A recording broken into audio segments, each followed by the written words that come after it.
So, explaining myofascial release. Myo means muscle.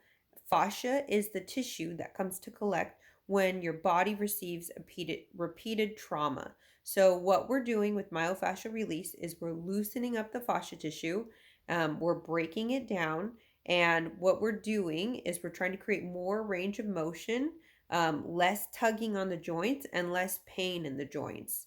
So, that is myofascial release. So increasing range of motion and decreasing joint pain all over the body. Fascia tissue can develop anywhere with repeated use or trauma, and fascia tissue can remain in your body for up to like 20 or 30 years. If you don't clear out the fascia tissue, it never goes away. So we use things like the hypervolts, massage guns, mini massage gun, the Theracane, the foam roller, and we use the pin roller often to push the myofascia out of the body.